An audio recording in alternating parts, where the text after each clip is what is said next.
Dans une société qui célèbre la réussite précoce, il peut être facile de se sentir pressé ou même inadapté si on ne prie pas dès la jeunesse. Mais as-tu déjà remarqué que certaines personnes n'atteignent leur apogée que bien plus tard dans la vie? Dans la vidéo d'aujourd'hui, je voudrais t'expliquer pourquoi. Mais surtout, t'expliquer pourquoi il est parfaitement acceptable de prendre son temps. Salut, je suis Patrick Njapa et bienvenue sur cette chaîne Elevated Impact, ta destination pour booster ton mindset, ta carrière et ton développement personnel. Si tu es vraiment sérieux ou sérieuse au sujet de transformer ta vie, je vais t'inviter à rejoindre notre communauté et surtout à t'abonner. On le dit très souvent, mieux vaut tard que jamais. Ça fait du sens. Mais qu'est-ce qui peut parfois expliquer que certaines personnes n'atteignent leur apogée que bien plus tard, que certaines personnes ne brillent, n'excellent, ne sont révélées au grand jour que bien plus tard? Parce que je peux te garantir que ce n'est pas toujours de façon intentionnelle, ce n'est pas toujours à dessein que ces personnes prennent tout ce temps. Alors, je vais te présenter quelques éléments qui vont te permettre de comprendre pourquoi ça prend un certain temps. Le premier élément que je voudrais te proposer, te présenter ici, c'est la méconnaissance des lois ou des principes. Quand je parle de loi ici, je ne parle pas de loi par rapport à un pays, à la législation, à la constitution, au texte juridique. Ce n'est pas de cela que je fais allusion ici. Quand je parle de loi ici, je parle principalement des lois naturelles, des lois qui nous gouvernent tous, que l'on soit homme, femme, grand, petit, blanc, noir, employé, employeur, riche ou pauvre. Ces lois s'appliquent à tout le monde de la même façon. Par exemple, la gravité. Okay? Que je sois riche ou pauvre, si je saute d'un immeuble de 10, 15, 20, 50 étages sans parachute, une chose est sûre, je vais atterrir au sol, je ne serai pas différent d'une crêpe. Okay? Donc, c'est pour dire qu'il y a des lois qui s'appliquent à tout le monde de la même façon. Lorsqu'on ne reconnaît pas ces lois, lorsqu'on n'est pas capable de les identifier et surtout de permettre que ces lois soient appliquées de la meilleure des façons ou alors d'être alignées avec ces lois, alors on n'obtient pas un certain résultat. Je te prends un exemple. Il y a ce qu'on appelle la loi de la polarité. La loi de la polarité suppose que si vous avez une pièce de monnaie, s'il y a pile, il y a face. S'il y a le haut, il y a le bas. S'il y a l'intérieur, il y a l'extérieur. S'il y a la gauche, il y a la droite. Autrement dit, s'il y a le succès, il y a forcément l'échec. Et s'il y a l'échec, il y a forcément le succès.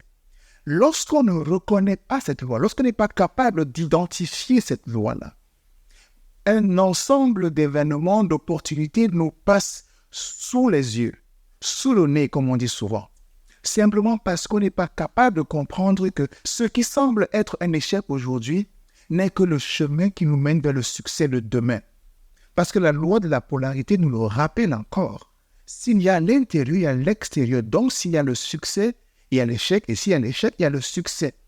Très souvent, on abandonne très vite. On abandonne très vite et on ne prend pas conscience de ce que cet abandon constitue un retard qu'on va accuser. Ça va nous prendre peut-être un mois. Ça va nous prendre peut-être un an. Ça va nous prendre peut-être 10 ans. Il y a des gens, et quand je dis il y a des gens, je pense à moi particulièrement, il y a des choses que j'ai apprises, des choses que j'ai même entendues il y a 5 ans, il y a 10 ans, mais je ne l'ai jamais appliqué. Je ne l'ai jamais mis en application. Je n'ai jamais pris la peine d'exécuter. Ce n'est que bien plus tard, après m'être cogné la tête contre le mur plusieurs fois, après m'être écorché à cause des chutes à gauche et à droite, que je me suis dit, mais tiens, je me souviens de ce qu'on m'a dit il y a quelques années.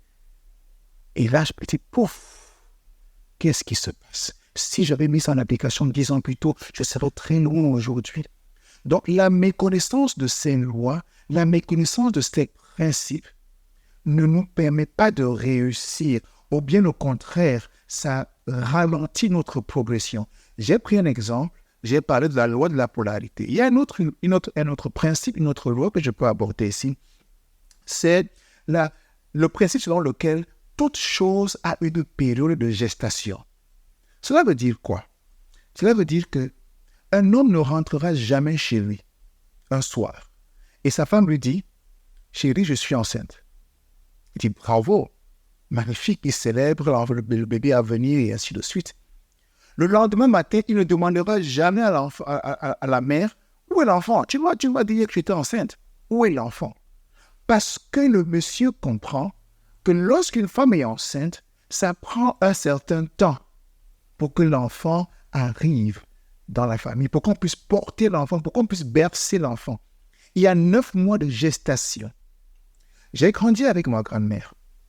On allait au champ.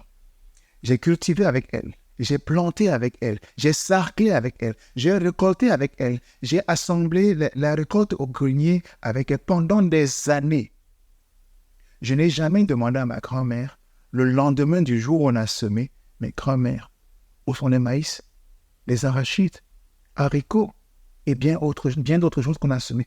Parce que je comprenais, parce qu'elle m'a permis de comprendre, quand tu mets la graine en terre, ça prend un certain temps avant de se réaliser, avant d'avoir le résultat, avant d'avoir le produit. Donc, c'est encore là un autre principe que parfois on ne comprend pas. Ok, on a une idée qu'on plante, on a une idée qu'on commence à développer. Et parce que dès la première, la deuxième ou la troisième tentative, on n'a pas le résultat qu'on veut, bam, on baisse les bras.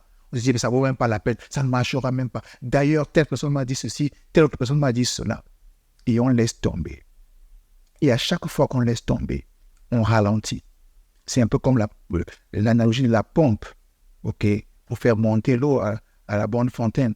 Quand tu cesses de pomper, l'eau redescend. C'est la même chose ici. Donc là, une première raison qui peut expliquer pourquoi est-ce que certaines personnes ne vivent leur apogée que bien plus tard dans la vie, c'est la méconnaissance des lois et des principes. Peut-être qu'un jour, je ferai une vidéo sur toutes ces lois-là, tous ces principes-là, pour t'expliquer de façon pratique comment ça peut aider, comment ça peut être utile. Le deuxième élément que je voudrais présenter ici, c'est l'entêtement.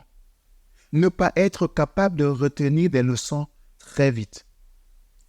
L'un des premiers livres que j'ai lu quand je me suis plongé dans le développement personnel, c'est ce livre intitulé « Père pauvre, Père riche » Poor Dad, Rich Dad de Robert Kiyosaki.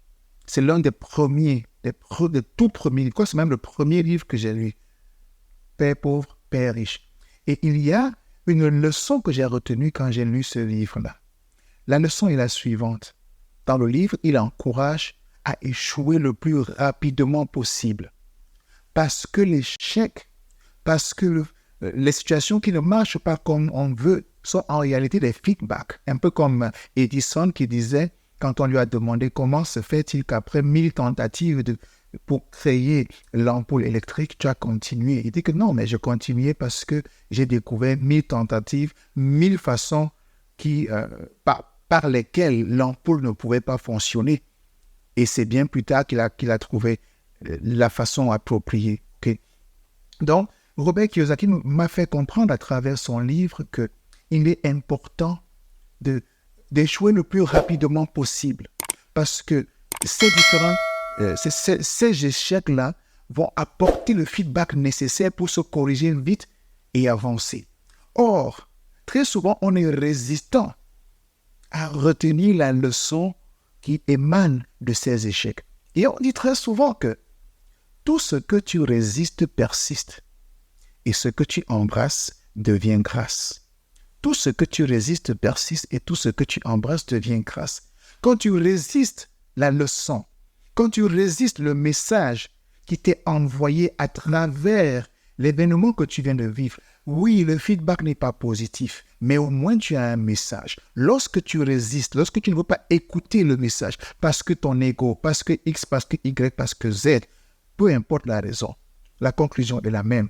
Tu n'as pas écouté le message. Parce que tu n'as pas écouté le message, tu vas faire encore et encore et encore et encore.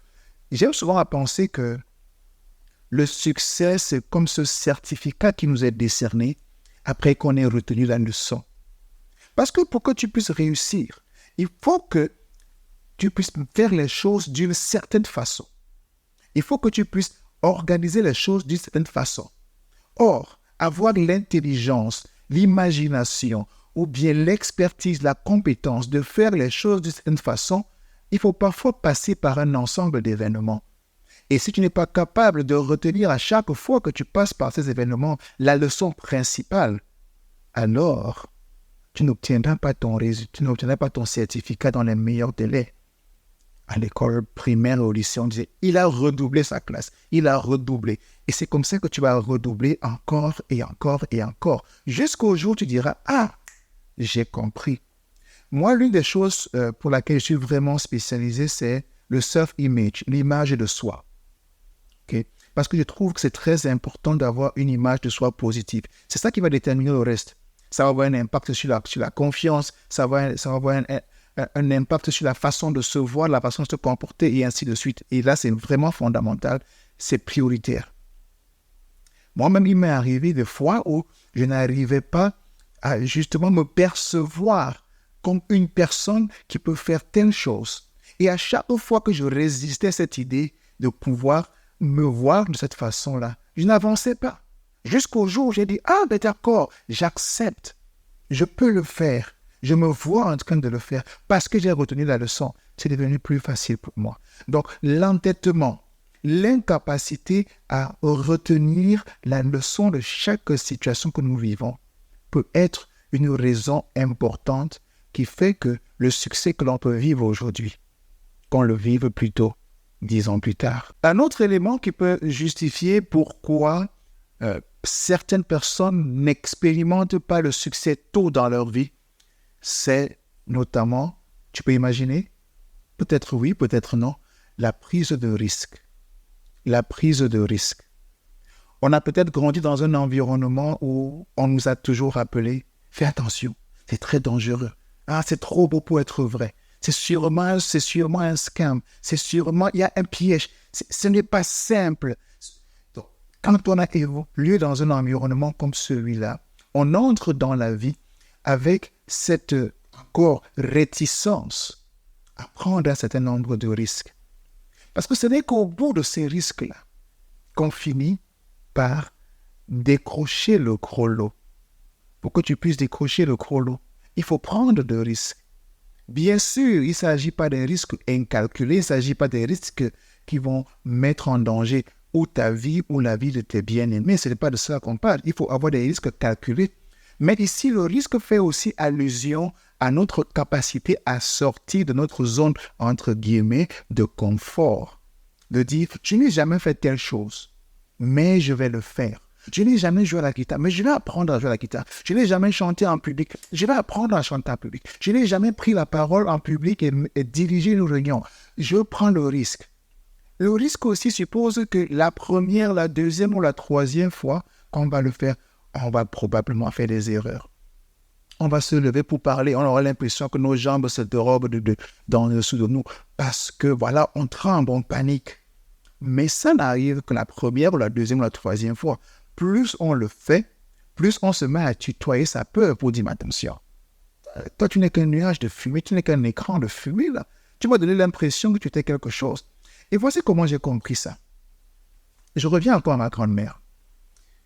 Et j'avais l'habitude de l'accompagner au champ. Et on sortait très tôt le matin pour aller au champ. Parfois on parcourait des kilomètres. Quand je repense à ça, des kilomètres à pied pour aller au champ, pour travailler pendant des heures et rentrer encore des kilomètres. Aujourd'hui, ma fille me demande d'aller la chercher à l'école, une école qui est à 5 minutes d'aide. Seigneur Dieu, les temps ont changé. Hein? Donc, j'accompagnais ma grand-mère. Et parce que le champ était quand même à des kilomètres de la maison, on sortait un peu tôt. Si on voulait commencer à travailler vers 7 heures du matin, très souvent, il fallait sortir vers 5 heures. Et à chaque fois qu'on sortait, il y avait encore du brouillard. Et je me suis rendu compte que quand tu as le brouillard devant toi, tu as l'impression que tu as un mur devant toi. Surtout quand tu ne bouges pas. Tu regardes devant toi, tu as l'impression que c'est un mur. Mais au fur et à mesure que tu avances, tu vois clair. Et tu vois juste ce qu'il te faut pour avancer encore d'1 mètre. Et au fur et à mesure que tu avances, tu vois clair. C'est exactement comme ça avec la peur. Parfois, la peur nous donne l'impression qu'il y a un blocage, un véritable mur de Berlin en face de nous. Mais en réalité, lorsque tu mets un pas, tu vois un peu plus clair. Tu mets un second pas, tu vois un peu plus clair. qu'est-ce qui devient dans l'objectif final ici? Est-ce que c'est de voir le bout du tunnel ou c'est de voir assez pour pouvoir placer le prochain pas et avancer? Et donc, lorsqu'on finit par tutoyer la peur de cette façon-là, on se dit, mais tiens, tu me faisais même peur pour rien. Toi, la peur, là, toi, tu n'es plus rien devant moi. Okay? Donc, la peur de prendre des risques peut faire que certaines réalisations qu'on aurait pu exécuter il y a 10 ans, on ne les réalise que 10 ans plus tard. On ne les exécute que 10 ans plus tard. Et ça devient un problème. Et c'est là que le regret peut entrer en jeu. C'est là que l'angoisse peut entrer en jeu. Mais fort heureusement, j'ai encore 2 ou 3 idées à partager avec toi pour que justement le regret ne soit pas un problème et t'empêche d'avancer. Donc, maintenant, j'ai envie d'aborder un autre pan de la situation. Parce que avec les éléments que je viens de présenter, on peut se dire, mais attends, c'est fini pour moi. Et on sombre dans le regret, comme je l'ai dit tout à l'heure. Mais je voudrais qu'on voit les choses un peu autrement. Parce que on peut avoir perdu du temps, ça c'est vrai. Sauf qu'on n'a pas la possibilité de remonter le temps. On n'a pas une machine à remonter le temps. Maintenant qu'on a vécu ça, l'un des avantages, c'est quoi? L'un des avantages, c'est qu'on a une perspective différente du succès. On a une perspective différente du succès. Ce n'est pas parce que ton succès ou ton apogée ou ta révélation au monde est arrivée 10 ans plus tard que ton accomplissement est moins intéressant que l'accomplissement de celui qui a eu sa révélation 10 ans plus tôt. Non. Non. Les succès varient en fonction des personnes. Peut-être que dans ton cas particulièrement, il fallait absolument que tu passes par ces 10 années-là. Peut-être qu'il fallait absolument que tu passes par ces 5 années, ces 3 années. Peut-être qu'il fallait absolument que tu expérimentes ça. Parce que c'était la flamme dont tu avais besoin pour te faire rougir, un peu comme le forgeron, pour te faire rougir et donc te donner la forme qu'il faut te donner. C'est la flamme dont tu avais besoin pour construire, bâtir, solidifier ta résilience. Donc, lorsque tu as passé ce temps, ne regrette pas, parce que tu vas tomber dans un état où tu n'auras même plus la force d'avancer. Mais en revanche, dis-toi, ok, j'ai passé 10 ans. J'aurais pu le faire 10 ans plus tôt, mais je ne l'ai pas fait. Qu'est-ce que je fais maintenant? Comment est-ce que je réussis maintenant? Tu as une perspective différente. Et maintenant, tu deviens plus aguerri. Maintenant, tu deviens plus présent. Maintenant, tu deviens plus averti. Les opportunités que tu ratais il y a 10 ans, tu ne les rates plus aujourd'hui parce que tu as une perspective différente du succès, parce que tu vois les choses différemment et ça change tout. Voilà un premier élément qui te permet de relativiser les choses et te dire, tu es toujours dans le game, mon frère, ma soeur. Tu es toujours dans le game, tu n'as pas perdu. Un monsieur m'a dit une fois, tant que tu vis, tout ce que tu as appris est utile. Donc, si tu as passé des mois ou des semaines ou des années, alors que tu aurais pu obtenir un résultat des années, des mois, des semaines plus tôt, c'est OK. Parce que maintenant, ce que tu as comme perspective du succès est totalement différent. Et ça permet de faire la différence, justement. Ça peut-être couler de source, mais un autre élément qui permet justement de relativiser et de se dire c'est OK si on prend son temps, c'est qu'il y a une certaine sagesse et expérience accumulée avec le temps. Donc, avec le temps, il y a sagesse et expérience qui s'accumulent. Okay? Tout à l'heure, je faisais allusion à Robert Kiyosaki dans son livre Père pauvre, Père riche, en disant qu'il faut échouer le plus tôt possible pour en apprendre des leçons. Peut-être que toi, tu n'as pas échoué le plus rapidement possible. Mais quoi qu'il en soit, il y a des leçons que tu as apprises. Tu as peut-être pris du temps à les assimiler, mais tu les as assimilées quand même. Ce qui fait donc que quand tu te présentes devant une situation, c'est une personne neuve qui se présente devant cette situation, avec un regard différent, avec une approche différente, avec une mentalité différente, et bien plus, avec un self-image, une image de soi tout à fait différente. Cette expérience accumulée, cette connaissance accumulée, cette sagesse accumulée, cette compétence accumulée te donne maintenant la possibilité d'avancer plus vite et tu pourras te rendre compte que ceux qui, pour toi, étaient en avance parce qu'ils ont connu leur succès, leur apogée quelques années plus tôt, tu te rends compte que maintenant, toi, dans ta position, avec ce que tu as appris, tu as la possibilité de te rattraper. Tu as la possibilité de te mettre en sécurité. Pas que tu es en comparaison avec eux, pas que tu veux te mesurer à eux, mais simplement pour dire que parfois, ce que tu crois avoir perdu est simplement dans un coffre-fort. Et le jour où tu trouves la combinaison, le jour où tu trouves la clé, le jour où tu trouves le code pour ouvrir le coffre-fort, alors, pendant que les autres vont en vélo, en voiture ou en avion, toi tu vas en fusée. Et ça va très vite. Le dernier élément que je vais aborder ici, c'est la maturité émotionnelle.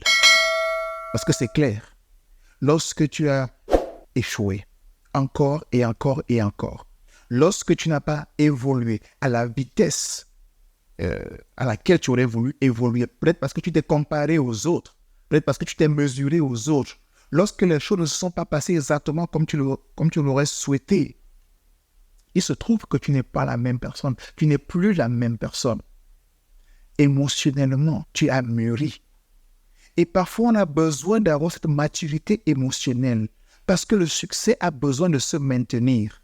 Et si tu es fragile, si tu n'es pas résistant, le succès va te fracasser en 1000 morceaux et ta chute sera retentissante.